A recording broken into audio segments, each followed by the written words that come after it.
சவுதியில் பத்தி எரியுது காட்டு தீன்னு நினச்சிங்களா என்ன? இல்லை, ஈரான் பற்ற வச்ச தீ தான் எரிஞ்சுக்கிட்டு இருக்கு. துபாயில் அமேசான் நிறுவனம் இருக்குல்ல, ஐயோ அம்மா அப்படின்னு கதறி அழுதுகிட்டு இருக்காங்க யூதர்கள் எல்லாரும். என்னடா ஆச்சு உங்களுக்கு?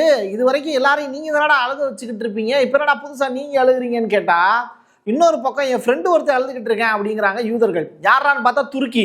இந்த பக்கம் பார்த்தீங்கன்னா துருக்கியினுடைய எர்டகன் ஆளையே காணாம். ஐயோ அம்மா, இதுக்கு முன்னாடி இஸ்லாமிக் ரெவல்யூஷன் நடந்தப்போ கூட இவ்வளோ பெரிய வாரம் நம்ம பார்த்ததில்ல, இப்போ என்னடா இப்படி போட்டு அடிக்கிறாங்களே அப்படின்னு சொல்லிட்டு இப்போ துருக்கியினுடைய அதிபர் எர்டகன் கதறி கண்ணீர் விடுறார். இது எல்லாத்தையும் தாண்டி செஞ்சுக்கிட்டு இருக்கக்கூடிய நபர் குற்றவாளி யாரு? நெதன்யாகு. நெதன்யாகுவினுடைய உடல்ல என்ன நடந்திருக்கு? ஒரு பெரிய சம்பவம் ஒன்று ஈரான் செஞ்சுருக்காங்க. இருக்காரா இல்லையா பிரசாத் அப்படின்னு கேட்டால் அதைத்தான் வீடியோவில் பேச போகிறோம். ஸ்கிப் பண்ணாமல் பாருங்கள், பொறுமையாக பாருங்கள். வாங்க பார்க்கலாம் உறவுகளே, இது பிரசாத் சிக்னேச்சர். தென்னிந்தியாவின் கட்டடக்கலை ராஜாக்கள் creator constructions and north west interiors உங்களோட கனவு இல்லத்தை பிரம்மாண்டமாக கட்டி கொடுக்குறாங்க கிரியேட்டர் கன்ஸ்ட்ரக்ஷன்ஸ். அதோட கட்டி கொடுத்த வீட்டை இன்டீரியர் பண்ணி அழகாக்குறாங்க நார்த் வெஸ்ட் இன்டீரியர்ஸ். தொடர்புக்கு 72907991. உங்களுடைய தொழில் சம்பந்தமான விளம்பரங்களை நமது சேனலில் ஒளிபரப்ப உங்களுக்கான அருமையான வாய்ப்பு. இப்போ நீங்க பார்த்துக்கிட்டு இருக்கக்கூடிய காட்சி சவுதி அரேபியாவில் இருக்கக்கூடிய ஒரு எண்ணெய் சுத்திகரிப்பு நிலையம். அதில் பத்தி எரியக்கூடிய காட்சிகள் தான் பார்த்துக்கிட்டு இருக்கீங்க. இதற்கு காரணம் ஈரான் அப்படின்னு சொல்லப்படுது. அதற்கு ஈரான் அரசு இன்ன வரைக்கும் பொறுப்பேற்கவே இல்லை. சரி, என்ன நடந்திருக்கு அப்படின்னு சொல்லி பார்க்கும்போது, சவுதி அரேபியாவினுடைய எண்ணெய் ஆலை மீது ஈரான் தாக்குதல் நடத்தியதாக ஒரு செய்தி. ராஸ் தனூரா அப்படின்னு சொல்லிட்டு ஒரு இடம், அங்கே சவுதி அராம்கோ அப்படின்னு சொல்லிட்டு ஒரு எண்ணெய் ஆலை, அந்த இடத்துல ஈரானுடைய ட்ரோன் ஒன்று அட்டாக் பண்ணிருச்சு அப்படின்னு சொல்றாங்க.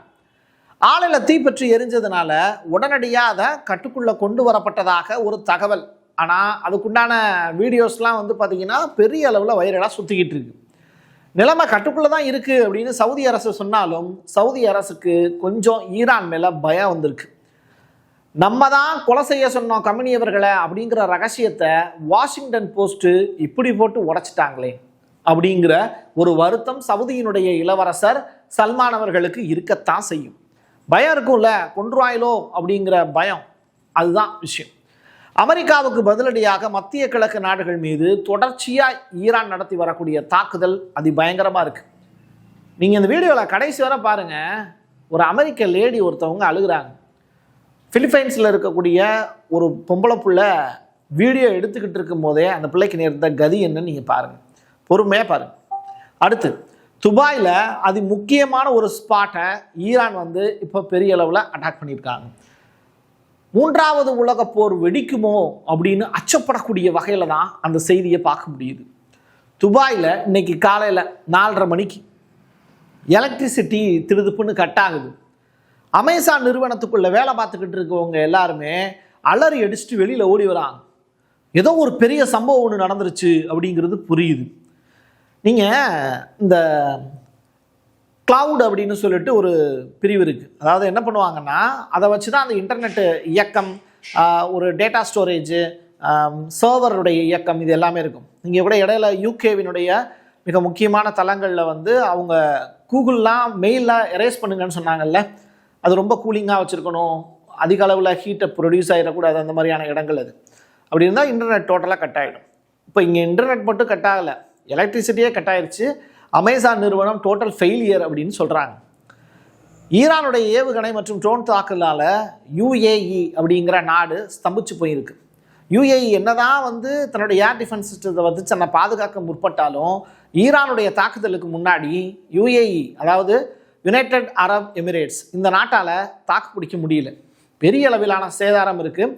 இவங்கெல்லாம் குற்றவாளிகளே இல்லையே பிரசாத், எதற்காக இவங்க மேலே இவ்வளோ பெரிய அட்டாக் நடத்துகிறாங்க?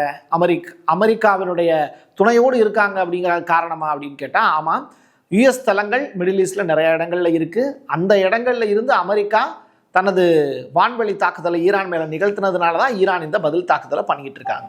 சரி, துருக்கி பற்றி பேசினேன்ல, அதில் ஒரு வீடியோவை இப்போ பாருங்கள். துருக்கியில் இருக்கக்கூடிய ஒரு செய்தியாளர் பின்னாடி பத்து எரியக்கூடிய காட்சிகள் ரொம்ப பெரிய அளவில் பரவிக்கிட்டு இருக்கு அப்படிங்கிறத எக்ஸ்பிளைன் பண்ணிக்கிட்டு இருக்கார். ஒரு கட்டடத்தின் மீது நடத்தப்பட்ட தாக்குதலை அந்த பத்திரிகையாளர் வெளிப்படுத்தக்கூடிய விதம் அப்படிங்கிறது ரொம்ப பெரிய அளவில் மக்கள் அச்சப்படுறாங்க அப்படிங்கிறது தொடர்பான காட்சிகள். அவரும் ஷோ பண்ணி காமிக்கிறாரு, நானும் ஷோ பண்ணி காமிக்கிறேன். நல்லா பாருங்க, துருக்கி பத்திக்கிட்டு எரியுது.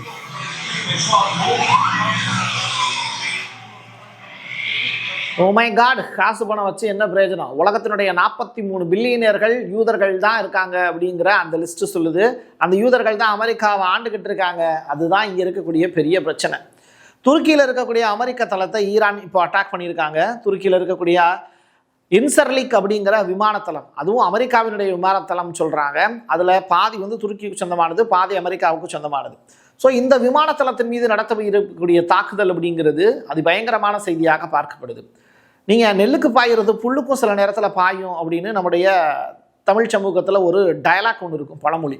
அது மாதிரி இந்த யுஎஸ் தளங்கள் மீது தாக்குதல் நடத்துகிறோம் அப்படின்னு ஈரான் சொன்னாலுமே பொதுமக்கள் வாழக்கூடிய இடங்கள்லையும் சில இடங்களில் தாக்குதல் நடத்தப்பட்டுக்கிட்டு தான் இருக்குது. இப்போது லெபனானில் தொடர்ச்சியாக இஸ்ரேல் என்ன பண்ணுறதுன்னு தெரியாமல் லெபனானில் அட்டாக் பண்ணிக்கிட்டே இருக்காங்க. இந்த செய்தி கேள்விப்பட்டதும் சைரன்கள் ஒலிக்க ஆரம்பிக்குது லெபனானில். என்ன ஆயிடுச்சு, லெபனானில் இருக்கக்கூடிய வாகனங்கள் எல்லாமே ஒரே இடத்துல ஸ்தம்பிச்சு நிற்கிது. ஓடவும் முடியல, ஒளியவும் முடியல. அங்கே இருக்கக்கூடிய ஹிஸ்புல்லாக்கள்கிட்ட ஆயுதங்களே இல்லை. இப்படிப்பட்ட நிலையில் லெபனான் அரசு, அமெரிக்காவினுடைய அடிமை அரசு, இப்போ இந்த மக்களுக்கு தேவையானதை செஞ்சு கொடுக்க முடியாமல் திணறி போய் நிற்கிறாங்க. இன்னொரு புறம் அமெரிக்கா தானே இந்த போரை நடத்துது, ட்ரம்ப் தானே போரை நடத்துது. ஆனால் அமெரிக்காவில் இருக்கக்கூடிய போர் வீரர்களில் ஒருத்தவங்க, ஒரு லேடி கண்ணீர் விட்டு கதறி அழுகிறாங்க. Oh my God, please stop the war. Okay, அம்மா அப்பாவை நான் விட்டுட்டு தனியாக கதறிக்கிட்டு இருக்கேன். இது உண்மையிலேயே வந்து இப்போ இந்த பெண்ணினுடைய தனிப்பட்ட வீடியோவை நம்ம பார்க்கும்போது மனசு கஷ்டமாக தான் இருக்குது, இல்லைன்னு நான் சொல்ல. ஆனால் இவங்க நிற்கிறது என்ன, மிலிட்ரி உடையோடு நிற்கிறாங்க. அப்போது மிலிட்ரிக்காரங்களுக்கு பயம் அப்படிங்கிறது இருக்கக்கூடாது தானே, ரைட்டா?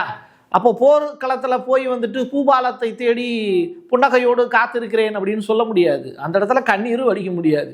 சண்டை அப்படின்னா ரத்தம் வரத்தான் செய்யும். அதுதான் இங்கே நடந்துகிட்டு இருக்கு.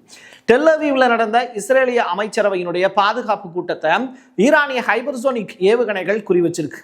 அப்போ என்ன ஆகும்? டெல் அவீவில் யார் இருக்கா? யூதர்கள் நிறைய பேர் இருக்காங்க. சேதாரம் ஆயிருக்குமா இல்லையா? அதான் நடந்திருக்கு. கமினி அவர்கள் மீதான தாக்குதலை திட்டமிடுவதற்கு பொறுப்பு சில பேர், ஒரு 10 பேரை வச்சுருக்காங்க போல். 10 நெதன்யாகு கீழே ஒரு 10 பேர். அவங்க தான் அந்த டிசிஷன்லாம் எடுத்து அந்த வேலையை செஞ்சு முடிச்சிருக்காங்க அப்படின்னு சொல்லப்படுது. இப்போ அந்த 10க்கும் மேற்பட்ட இஸ்ரேலிய பாதுகாப்பு படையை சேர்ந்த ஜெனரல்கள் இருப்பாங்கல்ல, ஜெனரலாக என்ன உயர் அதிகாரிகள், அவங்க இப்போ உசுரோட இல்லை. கமினியை தட்டி தூக்குற, இப்போ பாரு உன்னைய நான் என்ன பண்ணுறேன்னு ஈரானுடைய IRGC அந்த 10க்கும் மேற்பட்ட ஜெனரல்களை தூக்கிட்டாங்க. அதாவது ஆர்டர் கொடுத்து அதை செய்ய சொன்னவங்களுடைய நிலையே இப்படி இருக்குது. யார் வந்து அதுக்கு மூல காரணம்? நெதன்யாகு. அவருக்கு என்ன நிலைமையா இருக்கும் பாப்பமா?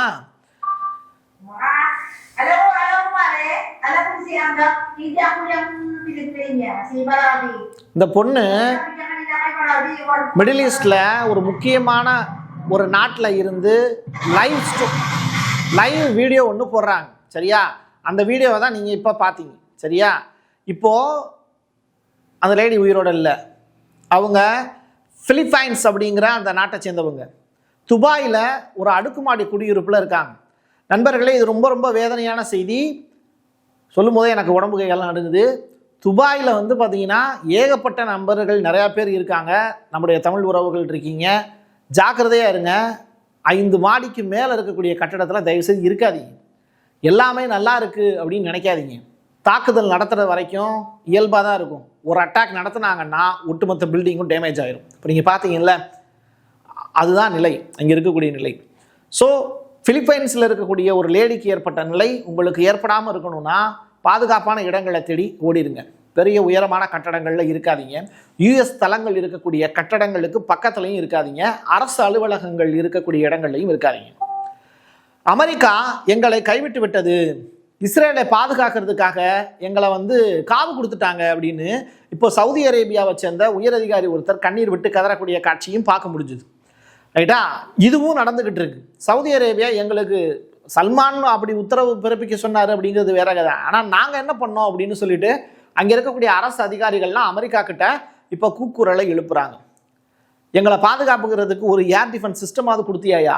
இங்கே வந்து யூஎஸ் தளம்லாம் போட்டியே இப்போ அடி நொறுக்கிக்கிட்டு இருக்காங்க, காப்பாற்றாமல் அந்த பக்கம் போய் அடி இந்த ரூமை பூட்டிக்கிட்டு கும்மா குத்துறாயா அப்படின்னு சொல்லிட்டு வடிவேலு வந்து கோவை சரலாட்டை அடி வாங்கிட்டு சொல்லுவாங்கல்ல, அது மாதிரி சவுதி அரேபியா இப்போ அமெரிக்கா கிட்ட கதறி கண்ணீர் விட்டுக்கிட்டு இருக்கு.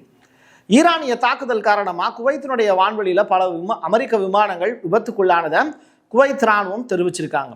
குவைத்தில் இருக்கக்கூடிய அமெரிக்க தூதரகத்தையும் ஈரான் அட்டாக் பண்ணியிருக்கு. ஈரானுடைய ட்ரோன் தாங்கி கப்பலாக இருக்கக்கூடிய IRIS இவ்வளவு செஞ்சுருக்காங்களே ஈரான், இப்போ ஈரானுக்கு அடியே விழுகலையா பிரசாத் அப்படிங்கிற கேள்வி உங்களுக்கு வருமா இல்லையா? போருன்னு இருந்தால் ரெண்டு பக்கமும் நட்டம் இருக்கும். அதில் ஷாகித் பகேரி அமெரிக்க படைகளால் தாக்கப்பட்டு இப்போ என்ன ஆயிடுச்சு, அந்த பாரசீக வளைகுடாவில் அந்த கப்பல் வந்து மூழ்கிருச்சு. இது ஈரானுக்கு சொந்தமான கப்பல். ஸோ ஈரானுக்கும் இங்கே டேமேஜ் இருக்குது, இல்லைன்னு சொல்ல முடியாது.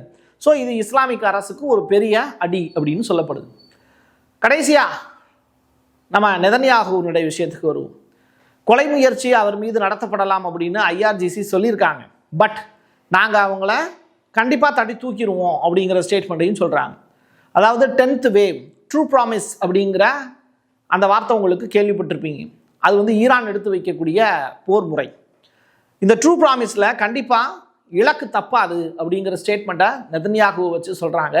இன்ன வரைக்கும் நெதன்யாகுவினுடைய உடலில் காயங்கள் ஏற்படவில்லை, ஆனால் ரத்தம் பெருக்கெடுத்து ஓடுவதற்கான வாய்ப்பு இந்த செய்தியை பார்க்கும்போது பிரகாசமாக இருக்கிறதோ அப்படின்னு நினைக்க தோணுது. அமெரிக்கர்கள் எல்லாரும் தரைக்கு அடியில் போய் படுத்துக்கோங்க, இல்லை பதுங்கிக்கோங்க, உள்ள நுழைஞ்சு ஈரான் சம்பவம் செஞ்சுக்கிட்டு இருக்கு அப்படிங்கிற அந்த அலர்ட் மெசேஜ் எல்லாருக்கும் ஃபார்வர்ட் ஆகிட்டே இருக்கு. குவைத்தில் USA எம்பசி ஒன்று இருக்கு. அந்த எம்பசியில் ஈரான் அட்டாக் பண்ணியிருக்காங்க. ஸோ ஒட்டுமொத்த அமெரிக்கர்களும் யூதர்களும் இப்போ மிக முக்கியமான காலகட்டத்தில் நீங்கள் வாழ்ந்துக்கிட்டு இருக்கீங்க. விதைச்சவன் அதை அறுக்கணும், இல்லை விதையை விதைச்சவனும் அது கண்டிப்பாக மரமாக வளர்கிற வரைக்கும் தண்ணி ஊற்றணும் இல்லையா? எதை நம்ம நல்லது நினச்சோம்னா நல்லது நினைக்கும், கெட்டது நினச்சா கெட்டது தான் நடக்கும் இல்லையா? இப்போது ஈரான் சைடில் பிரச்சனை இல்லை, அமெரிக்கா சைடில் தான் ப்ராப்ளம். என் கையெழுத்து என் மக்களுக்கான உறவுகளை மீண்டும் ஒரு பதிவில் சந்திக்கலாம். நன்றி, வணக்கம். Prasad signature media broadcasting private limited. நீங்க நியூஸ் ரீடரா மாறணுமா, கண்டென்ட் கிரியேட்டரா உருவாகணுமா, சேட்டலைட் சேனல்ல ரிப்போர்ட்டரா வேலை பார்க்கணுமா, டாக்குமெண்ட்ரி மேக்கிங்ல இருந்து ஜேர்னலிசம் பற்றிய முழுமையான பயிற்சி பெற உங்களுக்கான அருமையான வாய்ப்பு. எங்களை தேடி வாங்க. ஆன்லைன் மற்றும் நேரடி பயிற்சி வகுப்புகளும் சர்டிபிகேட் கோர்ஸாவே கத்துத்தரும். மீடியா துறையில் 10 ஆண்டுகளுக்கு மேல அனுபவம் உள்ளவர்கள் பயிற்சி கொடுப்பார்கள். வாய்ஸ் ஓவர் தொடங்கி வாய்ஸ்லெஸ் பீப்புளுக்காக உங்களை சிறந்த ஜேர்னலிஸ்டா உருவாக்க வேண்டியது எங்களோட பொறுப்பு. ஸ்கூல்ஸ் அண்ட் காலேஜஸ்ல ஜூனியர் ஜேர்னலிஸ்ட்ங்கிற பேர்ல ஒர்க் ஷாப்பும் கண்டக்ட் பண்ணி கொடுக்கிறோம். மோட்டிவேஷனல் ஸ்பீக்கரா கடந்த 15 ஆண்டுகளா கல்வி நிறுவனங்களுக்கு நிகழ்ச்சிகளும் நடத்தி தரோம். தொடர்புக்கு 9944790333 94493594 prasad.signature@gmail.com. உங்களுடைய தொழில் சம்பந்தமான விளம்பரங்களை நமது சேனலில் ஒளிபரப்ப உங்களுக்கான அருமையான வாய்ப்பு.